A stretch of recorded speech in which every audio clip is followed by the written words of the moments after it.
Nakakalungkot na balita ang siyang natanggap namin ngayong araw. Kinumpirma ni Vingo Regino na pumanaw na ang kanyang nakatatandang kapatid na si Mr. April Boy Regino. Si April Boy ang tinaguriang jukebox king noong 90s kung saan sobrang sikat ng kanyang mga kanta tulad ng Di Ko Kayang Tanggapin at Sana'y Lagi Kang Kapiling na nakakuha ng Gold at Platinum Awards.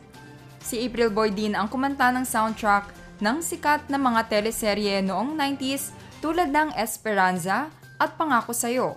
Ito ang buong kwento.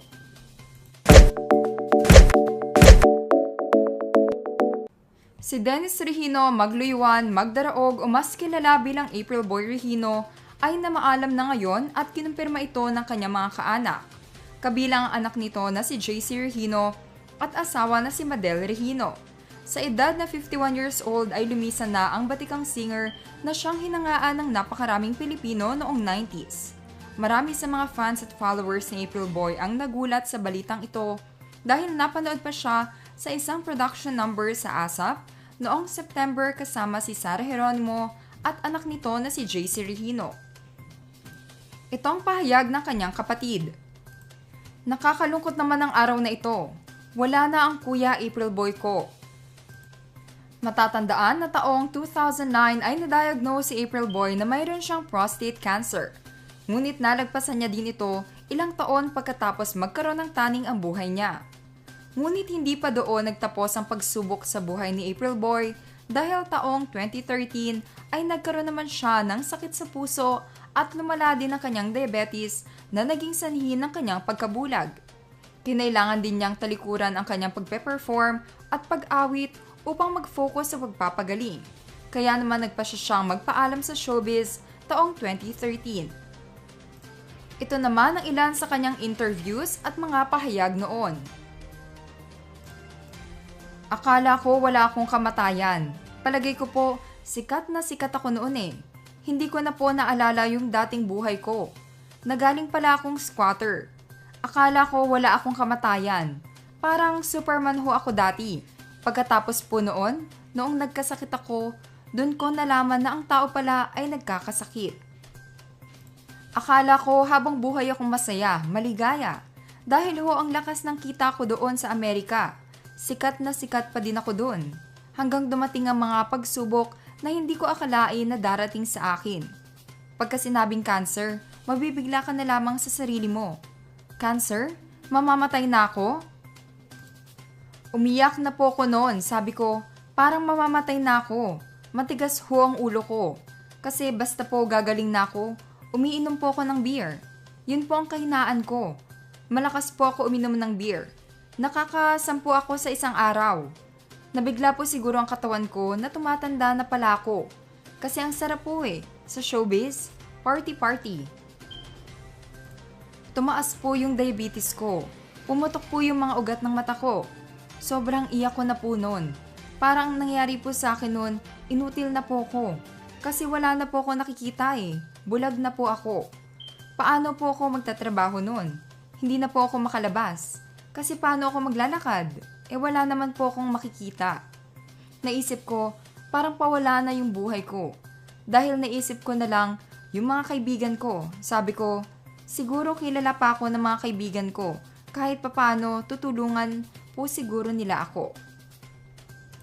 Wala na po akong trabaho Hindi na po ako makakakanta dahil parang bumagsak na yung langit sa akin Wala na po akong mata.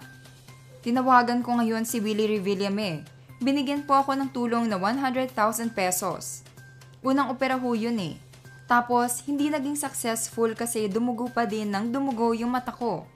Pangalawang opera ho sa akin, tumulong naman sa akin si Manny Pacquiao.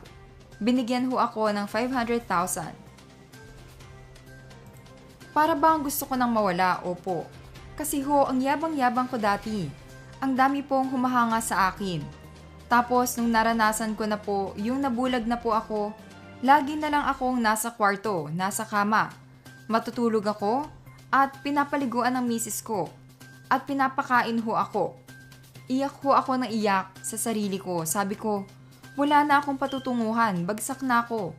Isa na lang pag-asa ko. Siya lang ang makakatulong sa akin. Siya lang ang buhay ko. Huminga ako ng tawad sa kanya. Nag-Bible study po kami.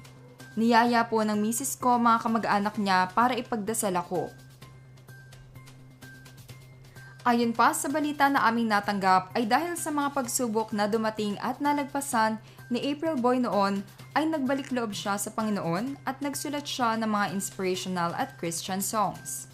Kahit pa sunod-sunod ang mga pagsubok sa buhay ng nasabing singer ay hindi ito sumuko sa buhay at patuloy siyang nagsumikap upang magbigay inspirasyon sa ibang tao.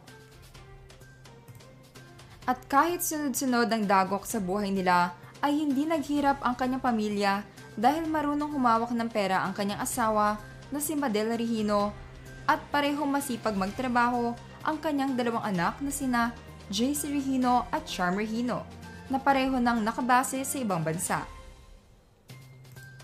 Ibinahagi din ni Madel Regino na isa sila sa mga nasalanta ng bagyong Ulysses at ang bahay nila sa Makati pati na rin ang kanilang resto bar ay binaha at nasira ang marami sa kanilang ari-arian. Kaya naman talagang nakakadurog ng puso na pagkatapos ng sakuna na nangyari sa kanila ay ngayon naman sumakabilang buhay ang kanyang asawa na si April Boy Regino. Sa kabila ng mga kaganapan na ito ay nananatili daw na matatag si Madel at patuloy pa din ang kanyang tiwala at pagdarasal sa Panginoon na malalagpasan nilang pamilya ang malaking pagsubok na ito. Sa ngayon ay wala pang nagiging update ang kanilang pamilya kung ang komplikasyon nga ba sa kanyang sakit ang naging dahilan ng maagang paglisan ng jukebox king na si April Boy. Ngunit ayon sa aming source ay sa tamang panahon maglalabas din ng kanilang buong statement ang pamilya ng batikang singer. Again, kami ay nakikiramay sa pagkawala ng isa sa mga OPM idols na si Dennis Regino Magluyuan Magdaraog o mas kilala bilang April Boy Regino. Ito naman ang huling performance sa stage ni Mr. April Boy kasama ng kanyang mga kapatid na tinaguriang April Boys.